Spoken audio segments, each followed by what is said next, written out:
Hello. If you're watching this video, you're likely an Australian. As Australians, our multi-ethnic composition and large isolated geography makes us unique. And no matter your political beliefs or understandings, I ask that you watch till the end of this video because it may just save our country from ruin and secure a bright future for our children. Many of you have no doubt noticed that our home is changing. Over the last 30 years, wages have flatlined, manufacturing has disappeared, industries have been privatised, inflation has skyrocketed, freedom of speech and assembly have been eroded, and housing has become so unaffordable that it will forever be a distant dream for many Australians. So far, successive governments of both parties have not remedied the issue. Instead, they perform theatre. They feign concern and tell us what we want to hear. They say that help is coming. They then siphon our tax revenue off to foreign-owned corporations. This further props up their monopolies within our country and extracts wealth from ours, further impoverishing us to the benefit of foreign oligarchs. How did it become this way? Since Federation, Australia has been a colony of a foreign power. First under the British Empire, and now we find ourselves colonised by the United States of America. For those not familiar with the meaning of colony, we are not referring to the definition where one nationality moves from one place to another en masse, but the more historically relevant definition whereby a foreign country economically dominates another. On the surface, Australia has the veneer of an independent country, but our independence is a lie.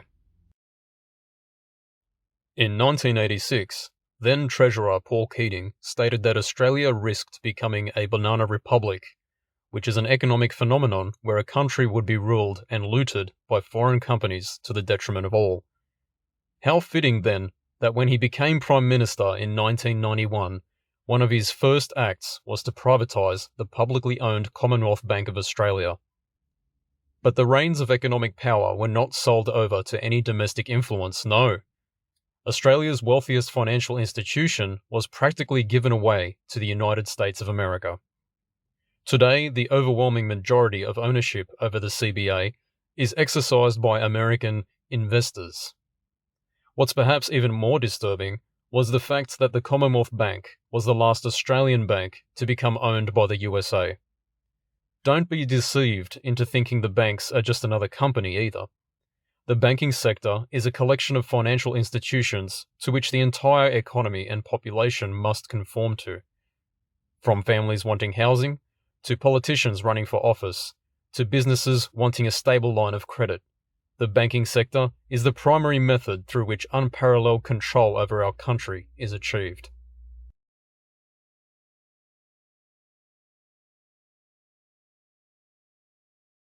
The secondary vehicle through which foreign powers keep our country in line is the media sector. News Corp is an American news organisation with a market share of 70%. This makes the Australian media market the most concentrated in the entire world, and it's no accident that a US company makes up most of it. Operation Mockingbird is a CIA plot to control worldwide media narratives. We have seen their handiwork on all continents with the express purpose of carrying out the geopolitical interest of a rapidly concentrated US financial elite. Declassified CIA archives, such as Operation Gladio, designed to rig European elections in favour of corporate interests, as well as a host of others, make the reality of the world we live in abundantly clear. The USA seeks total global financial hegemony and is entirely unrestrained from notions such as democracy, freedom, law and human rights beyond their own borders. Often to the ignorance of their domestic population, many worldwide governments have been brought to heel under the US boot by the media alone, especially in South American countries where news stations were deliberately set up, funded, or coerced into carrying out a US foreign agenda. America's allies are not exempted from this level of media manipulation or government interference. Henry Kissinger, former US Secretary of State and National Security Advisor, made the rather honest declaration that to be America's enemy is dangerous, but to be her ally is fatal.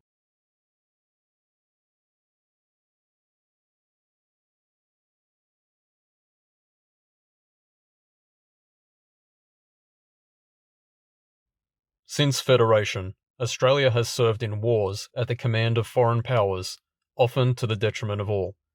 Many fathers and sons lost. Families torn apart, with many returning dead or broken, whether physically or mentally, never to recover. All for the gain of a foreign oligarchy without respect or consideration for what happens to Australians. 8,141 Australians died at the brutal and unnecessary landing at Gallipoli. 60,000 Australians died in total during World War I, with as many as 100,000 wounded. The idealistic prospect of fighting for king and country quickly turned to ash.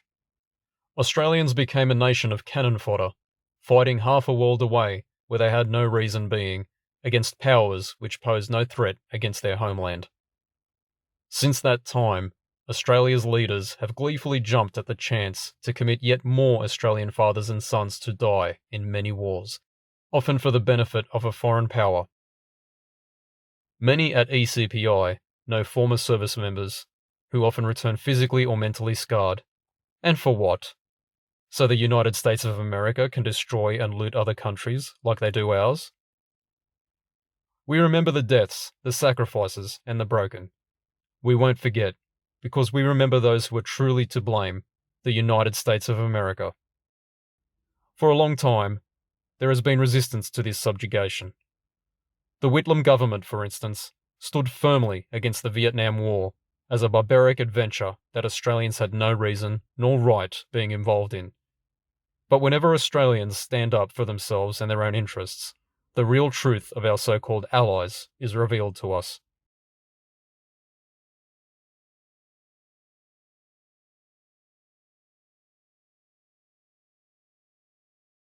"1975 is a rather famous year in Australian politics, despite the fact so few know much about it.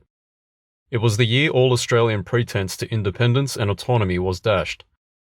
It's often called the 1975 constitutional crisis, the Whitlam dismissal, or what we prefer to call it, the Australian coup.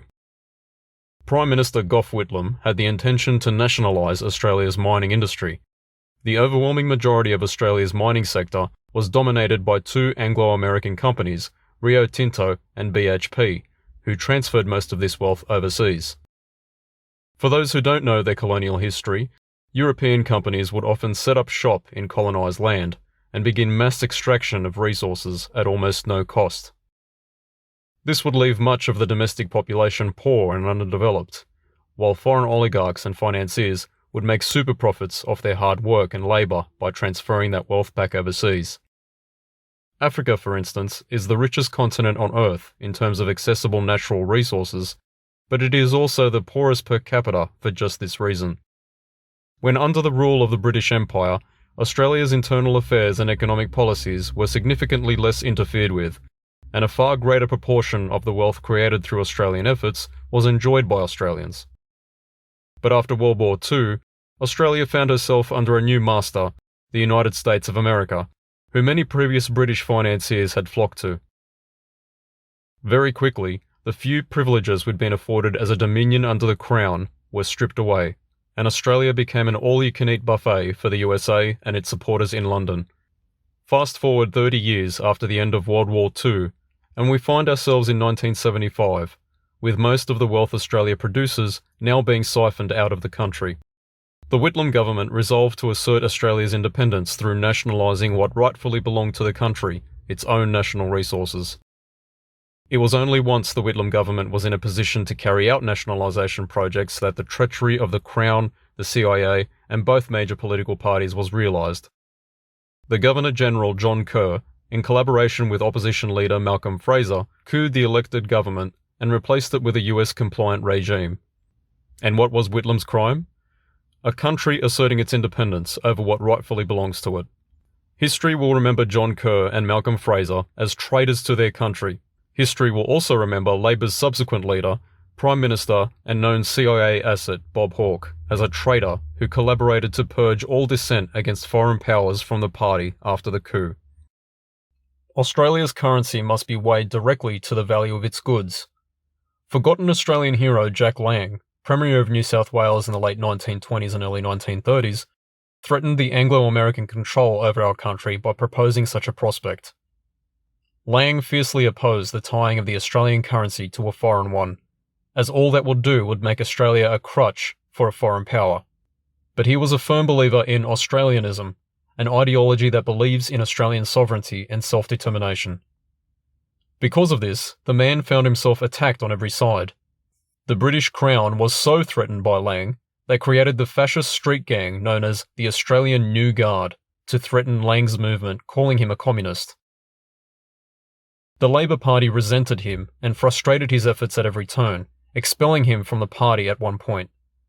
And the Communist Party of Australia decried him as a social fascist. What we can learn from this lesson is that political framing, as we understand it as a strict left-right divide, is fundamentally useless. Australian politics must be repolarised around a domestically supported pro-Australian camp, in opposition to a pro-American camp, and we must stand together as Australians to achieve this goal. Today, unlike Lang's time a century ago, the entire Australian banking sector, most of the media, and almost all the centres of natural resource extraction are owned by a foreign power, the United States of America, and their allies around the globe. As of right now, 15 of the top 20 wealthiest companies registered as Australian are majority US owned. And the overwhelming majority of all wealth generated by the Australian mining industry flows directly out of the country.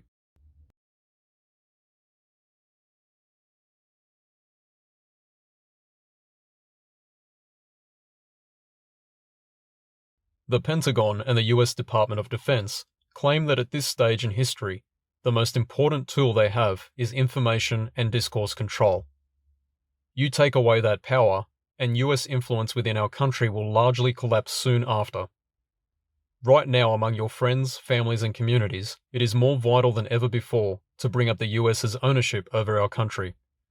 That is stage 1.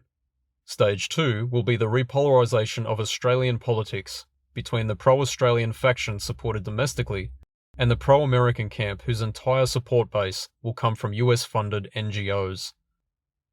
The inevitable reality is that Australia will be independent from the United States. The only question is how and when.